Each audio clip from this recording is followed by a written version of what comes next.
जिस दिन भगवान ने हमको जन्म दिया है उसी दिन से भगवान हमारे साथ जुड़े हुए हैं। हमारी आत्मा के अंदर, हमारे शरीर के अंदर उन्हीं के अंश हैं। उन्हीं के बोलने से हम बोल रहे हैं, चल रहे हैं, फिर रहे हैं, खा रहे हैं, पहन रहे हैं। लेकिन इसका हमें अनुभव करना पड़ेगा कि वो हमसे क्या करवा रहे हैं, किस लिए करवा रहे हैं, क्यों करवा रहे हैं।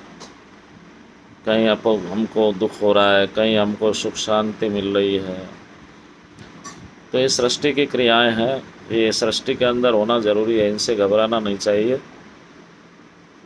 जैसे सूर्य सुबह उगता है, उज्जवल रहता है, फिर तपता है, तपते तपते सफ़ेद हो जाता है और सबको गर्मी होती है, और फिर शाम को फिर शीतल हो जाता है, फिर गर्मी कम हो जाती है, उज्जवल स्वरूप पीताम्बर स्वरूप हो जाता है सूर्य भगवान का। सुबह और शाम दोपहर को बिल्कुल सफ़ेद हो जाते हैं, पूर्ण ब्रह्म हो जाते हैं, और फिर सुबह शाम सन्यासी के रूप में प्रकट हो जाते हैं। यानी सन्यासी, भजन करने वाले संत का नाम सन्यासी है, जो शून्य आसन में रहता है और परमात्मा को प्राप्ति के लिए निमित्त क्रियान्वित है। उसी तरह सूर्य भगवान हमारे सामने सन्यासी के रूप में, संत रूप में आते हैं, एकांत में रह कर के हमारी सेवा करते हैं और एकांत में रह कर के हमको देखते हैं। उसी तरह श्याम को फिर सन्यास रूप धारण करके, यानी उनके भी परमात्मा हैं, प्रत्येक जीव के, प्रत्येक देवता के परमात्मा अलग है, तो वो उनका ध्यान करते हैं।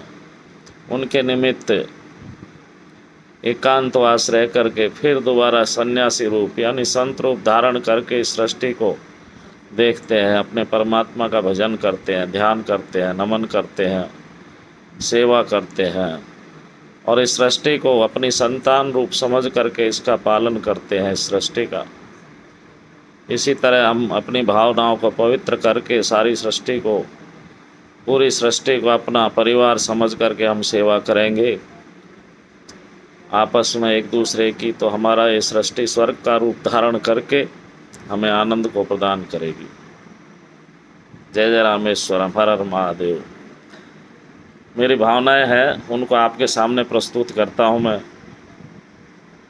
तो इसका आपको, इसके निमित्त क्या विचार है, कृपया कमेंट में लिखें और भगवान के नाम का स्मरण ज़रूर करें, क्योंकि यही हमारा तप है, हमारी ज्योति है, परमात्मा का नाम। जय जय रामेश्वरम, हर हर महादेव।